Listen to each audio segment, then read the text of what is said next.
daawadayaasheena qiimaha leh Somali TV. Assalaamu calaykum waraxmatullah. meel kastoo aad naga daawanaysaan haatan waxaad ku soo dhawaataan barnaamijkeena caanka ah runta ka sheeg aan idinkaga baahino Somali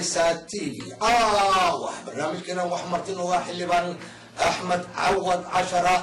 oo haatan ku sugan magaalada Nairobi ee dalka Kenya. mudane habeenaysan. السلام عليكم ورحمة الله وبركاته. mudane haddii aad soo koobtid waxaan dhawaan ka qayb gashay kulan ka dhacay magaalada Nairobi oo ay ka soo qayb galeen mas'uuliyiin xildhibaanada oo si kulul looga eedeeyay mas'uuliyadda Soomaaliya ee lunsatay lacagta bangiga adduunka uu ku soo saaray warbixintu lacagta ama tuhunkaasi ma arrintuhun baa iska tuhun baa mise waxaad hubtid adigu xaqiiqa horta arrintaas annaga waxay ka dhacday Istanbul baa shirkii lagu qaybiyey akhyaarta arrintaa loo soo jeediyey oo tuhunka loo soo jeediyey waxaa sharafka ku jiray markii meesha la keenay shirka ajendaha kama mid ahayn sharafku wuxuu ku jiray inay shirka ka kacaan oo diidaan maxaa jira wax loogu talagalay hadday run tahay iyo hadday been tahayba munaasabad aan fiicnayn baa korkooda lagu qaybshay kama hadin markaas oo ma oran oo kama dilgilan oo markadaca lagu sameeyay ma ay oran arrintaas arrin ajendaha ku jirtay shirka la keeni karo maaha taasaa dadkii shaki weyn gelisay hadday ka doodi waayeen waktigaas isla markaana markay ka doodi waayeen aanay tallaabo qaadin oo aanay oran looyaro intay qabsadeen aanay oran arrintaas meel baa nagakaga dhacay oo aanay ka dhiibiyin oo aanay wax ka qaban taasaa shaki badan dhalisay mudane marka ayagoo raalli ahba marka arrinta lacagtan warbixintu hay-adda ama qaybta hanta dhoorka bangiga adduunka mid hadda bilaabatay maaha waa 2009 ilaa 2010 labadaas sano marka adigu shakhsi ahaan marka habeenkii markaad halkaa ka hadlaysay shirka Nairobi lagu qabtay oo Somali laga baahiyeyba waxaad adiguba xustayba in arrintaa dadka ku kacay aynan habbooneen in lagu kaco walow aad u turtayba adigu sida hadalka aad u dhigaysay in dad aad asxaabba tiimbo balse laakiin hadda aad kula talinaysid inay shaqada isaga istaagaan marka sida aad leedahay ma waxbaad ku ogtahay marka adigu maya anigu aanan kuu sheegay horta waxaan kuu sheegayaa Soomaaliya mushkiladda maqan waxa weeye dadka Soomaaliyeedna aanay aada u aqoon wax lagu dhacaa sharciga lacagta maamulka Soomaaliyeed wuxuu soo baxay 1960kii lacagta waktigan la maamulo ama kuwa hore ahaadeen ama kuwa jooga ahaadeen sidii sharciga ahayd kuma maamulaanin waxa weeye sharcigeedu waxa weeye wixii lasoo ururinayo dakhliga khaladka soo gelaya marka hore wuxuu ku soo baxaa miisaaniyad sanadeed ama wuxuu ku soo baxaa miisaaniyad kamid ama wuxuu ku soo baxaa miisaaniyad dhibaatooyin dhacda ama wuxuu ku soo baxaa miisaaniyad loogu talagalay dadka in lagu horumariyo hadda miisaaniyaddiisa waa miisaaniyadda caadiga ah oo sanadle ah sharcigeedu wuxuu yahay markuu sanadku dhammaanayo oo 2 bilood ka hadhaanin in ay xukuumaddu keento baarlamanka dabadeedna la sharciyeeyo oo lacagta saa ku baxdo qodobka labaad waxa weeye haddii marka ay dhibaato hesho 3 bilood bay gadaal 2 bilood bay gadaal u dhigan karaan iyagoo isticmaalaya lacagta lagu talagalay budgetkooda ku jirta hal mid kale ahayn oo waqtiga ku talagaleen ay u kala qaybsan tahay waata mudane qodobka labaad waxa weeye oo dambi aad ku jiraan kuwa jooga iyo kuwa iman doonaba waxa weeye lacagta dalka soo gelaysa waxa ay dakhliga soo gelaysa dalka waxay soo martaa xisaabiyaha guud oo qaranka ayay soo martaa isaga marka xisaabiyaha markii uu timaado wuxuu sameeyaa boonooyin buu sameeyaa boonada lacagta lagu qaado isagaa sameeya tanay wax lagu sii daayeen isagaa sameeya marka boonooyinka wasaarooyinka u qaybiya wasaarad kastaba boonooyin isaga ka sajilan oo hantidhowrka la ogyahay oo hantidhowrka uu sama sajilan ayay ku baxdaa qaabkaasu hadda ma shaqeeyo badanaa wasaarada kastii waxay samaystaan boono ay leeyihiin dabadeedna lacagta toos uguma dhacdo bankiga kaasaa dembi ah horta kaasaaba dadkii waxa kasoo shaqeeyay kaasaa dembi ah inaan lacagtii lacagtii dakhliga iyo lacagtii bahaysay inaanay sidii saxa ku bixin haddii arrintaas caddaato iyadaa dembi ah waa kuwa jarin wey marka hawlaha meesha yaallaa وحوالي بانكينا سيفي على مشقيه hanti dhawrka guud iyo xisaabiyaha guudna si fiican uma shaqeeyaanin ama ha ahaadeen awoodda oo yar ama ha ahaadeen cabsi iyaga ku jirto oo nabadgelyadooda cabsanayaan maxkamadihii la geyn lahaa lama shaqeeyaanin hase ahaatee waxa dhacday in baarlamanku fadhiistay oo lacag soo baaray oo lacagtii u gudbiyay hanti dhawrka oo yiri waxa ku jira khalad waxaad yeeshaa la kaasho xeeladaha guud sidii wixii dambi u gaaray dambi loogu qaadi lahaa kuwii khaladada galana sidii khaladkii loo sixi lahaa labadaa tallaabo in la qaaday ahayd lama qaadin meeshii saxana lama marin haddana sax ma marin karaan maxaa jira maxkamadihii awoodda ay lahaayeen ma siin mudane dowladda Soomaaliya oo lagu eedeeyay warbixinta ku eedeysay bangiga adduunka lacagtaasi waxay soo istaagtay in sida loo sheegay lacagtaasi ayna ahayn ay lacagtu wax yar iska tahay marka adigu marka mar haddii dowladda Soomaaliya ee mowqifkaas ka istaagtay maxaa marka adigu u rumaynaysaa warbixinta bangiga adduunka inay waxaa jiraan oo dowladda Soomaaliya aad u rumaynayso mar haddii ay leedahay ma aha sida warbixinta ay qarashada u sheegtay arrintaas dowladdu marka in la tixgeliyo ma ku badan tahay la dhageysto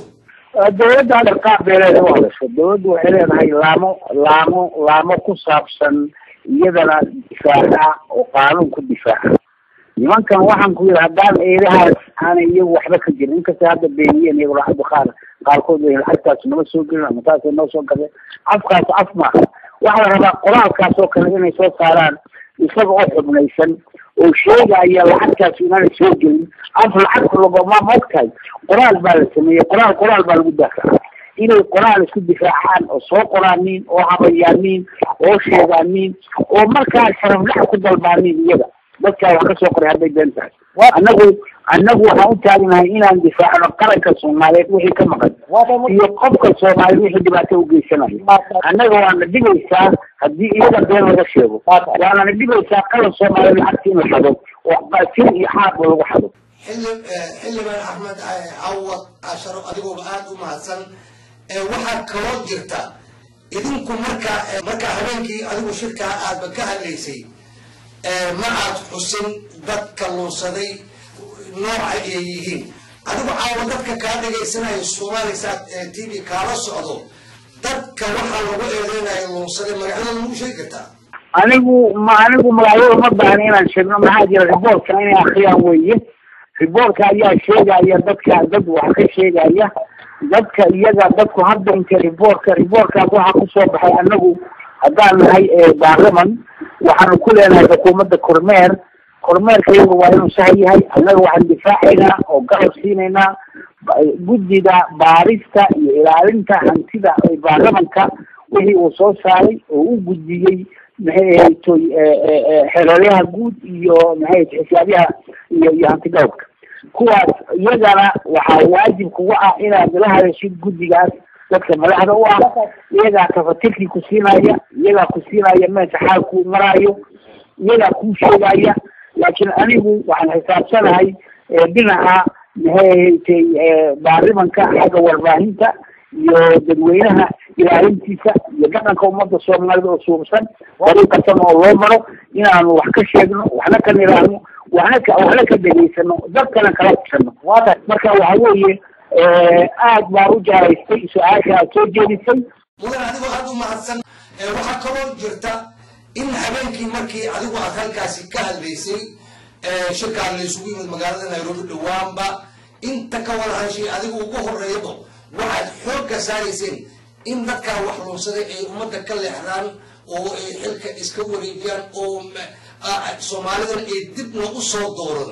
marka ma waxaad u degdegayseen inay hortiina ka dhaqaaqaan mise waa si kale annagu waxaan niri afkaan niri wuxuu ahaa nimankaas magacoodii baa mugdi la geliyey waxaanu sharafkoodana waa jecelnahay intay maxkamad wax kusoo cadaynayso sida ay sameeyaan madaxda kale hadda wasiirka dibadda oo watan gala oo dalkan aan Kenya kula joogo waxay tuhmad baa loo soo jeediyey tuhmada dhaqaaleed saas oo kale lacag baa loo soo jeediyey waa lagu toonsanaya baa la yiri markaa meeshii uu dhameeyey in la baaro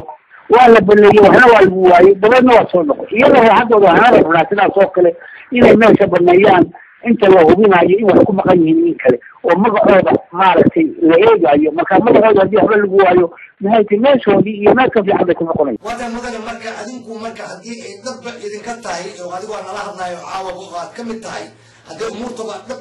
soomaalinimo siyaasad ahaanba arrintu mas-uul baad ugu tihin inaa waxa sidaa aad u dabagashaanba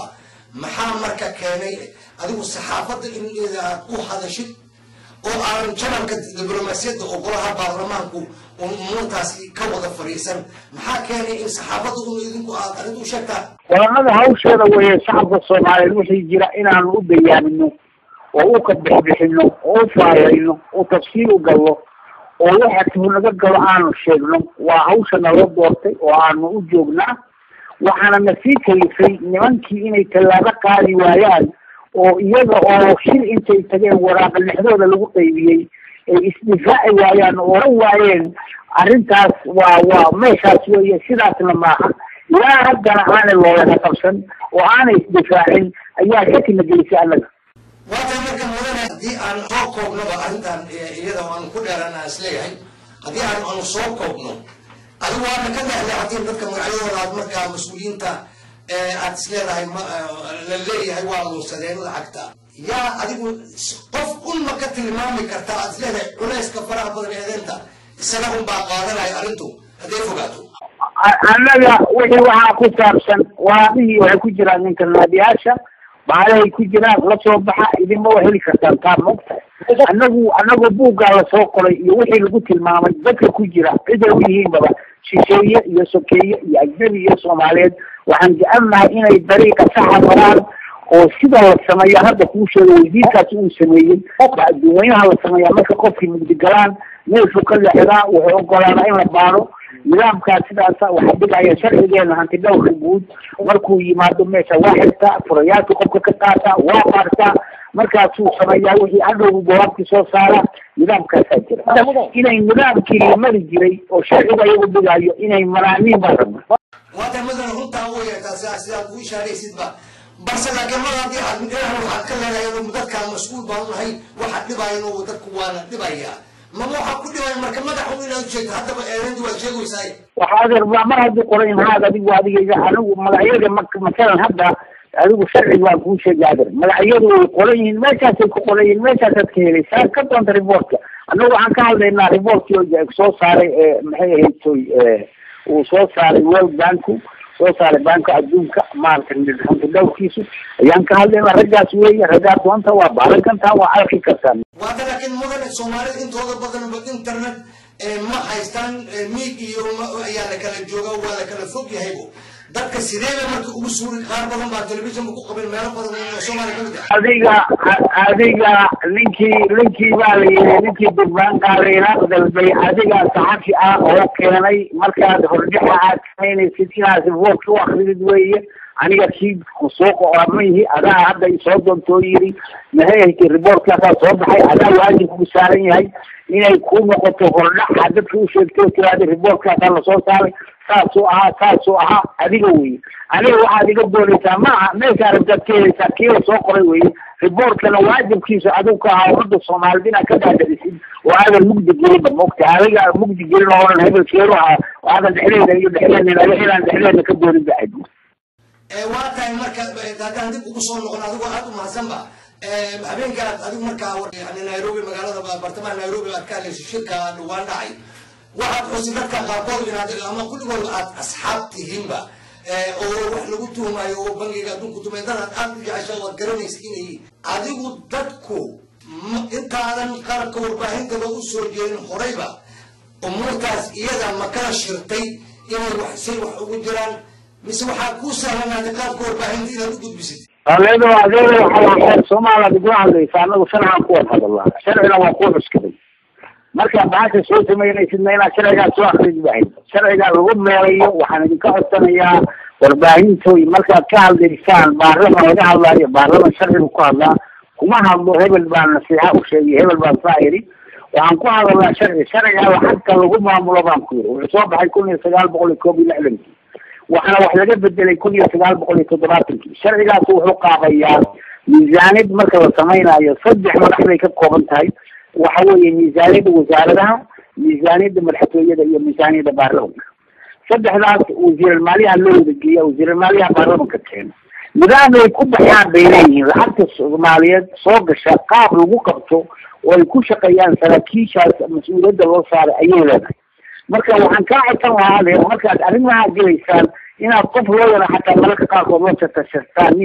marka laga hadlayo umuuro ku saabsan qaanuun umuuraha qaanuunka ku saabsan wax badan baa la ilaaliya qofka sharafkiisa la ilaaliya magaciisa la ilaaliya waxa la ilaaliya qaab loo maraa jirta report baad igala hadlaysaa waxay ahayd adigu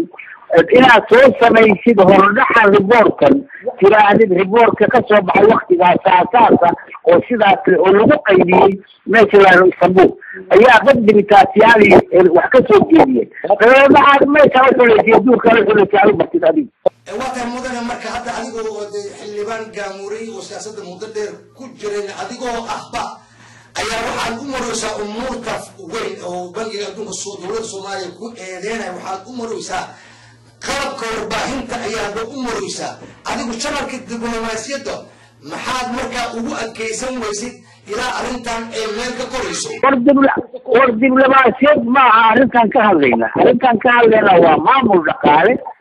waa maamul xileed diblomaasiyad ma hada maamulin adiga aniga xaq waxaan u leeyahay inaan ka hadlo sheego wax soo baxay oo public noqday oo looga maro dariiqa aad u sheegaysid waqti waxa loo maraa dariiqa qaanuun ah iyaga waajib ku tahay inay taxadeeyaan oo loo qabsadaan kow iyaga waajib ku tahay adiga waajib ku tahay haddaad saxaafad tahay wixii inaad dibadda soo degtid oo World Bank la hadashid oo tiraahdo World Bank oo nimanka waxaad ku sheegaysaa in saas ay yiraahdeen baarlamaanku saas uu leeyahay kaal طريقة هنا مركزية ما إلى دين سو مركزه كل جيش من كان الناس كل بين كار معه هذه عاوز هذه دمان كاي عاوز بارك هذه صحافة ما دمان هو إلى سوق الحديث أبيه ويبغى سوق الأمير المسائل إلى الدوبي وتراجع ما كان دمان كاي بين إنسان أنا وحقوق تاجناي دمان كان سئني لو يركب صدار محكمة أي حبيانين أنت اللبارة ماشي كل حبانين أو عاوكوش يسموك وزير كهاك الدوب جو وتنجر الأورنجي وزير خارجها تهمد الحاجة الممكن صباح الماشي وكل حد مركز دما وزير كبح المسرق ويعد أو السعودي مدن مركز حتى أدوك مركز عن فيرين هذا أدوك حتى مركز قوان قوان برلمان قوان مركز إشارة متذكر ربنا وقفنا أيها وحاكم ذا أدوك مركز قوان برلمان الصومالي وقارميات ومدى هذا وأقرن ويسا هبيك الشركة كهنديسي مس حلمان عشران هان إعلام كتر سنتها البرلمان كبتيسا وبعد عليك مركا وهنديسي مس قوان برلمان كقصو بحي نتيجة أركز كساب سنين يتون كابا وهنديسي ولا الدعم برلمان كقصو بحي مجرى وحوالها اللي ريبوكا وصو صاري والبنك أيها كافدو كهنديسا نفكي صومالي أو قف عادي صومالي كهندي كرات كاسوي وعن كهندينا تاوي مدن مركا هدي أنا مركا دب وصلنا عليه وصلنا قلنا وعد كتر سنة قوة برلمان الصومالية حتى لو عد وصلنا هاي دلك كينيا قران مقالة نيروبي ما هو برلمان كاتو جوكتا هالكاسي مسوا فسح عن العالقة لما وحنا جوكا أنا هذا هول برلمان كليان هالكاسا كهيا واحد جبتا وهذا على وقت كان الحاضر كقادر الآن جوجنو إن ما تنيجيه برلمان كأهل لو كجوريين بابا لقد جاي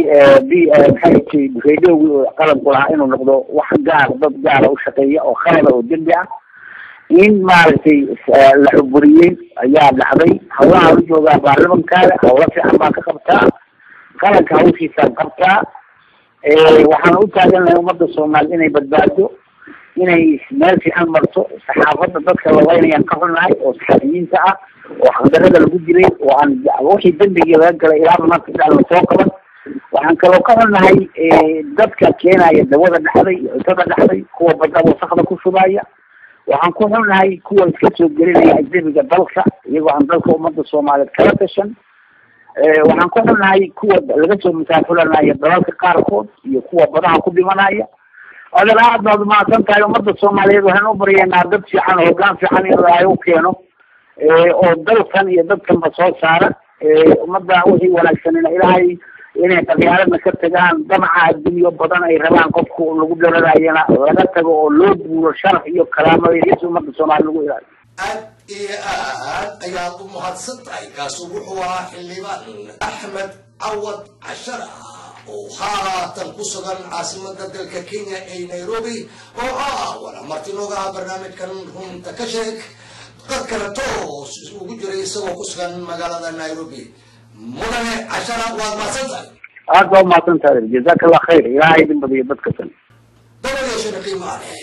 Somali Sam TV intaan waxaan ku soo gaabay barnaamijkan runta ka sheeg kala socoteen Somali Sam TV inta barnaamijkan mid la mid ah dib ugu kulmi doono وعلى كوسي بعد الصومالي سات تي في نبت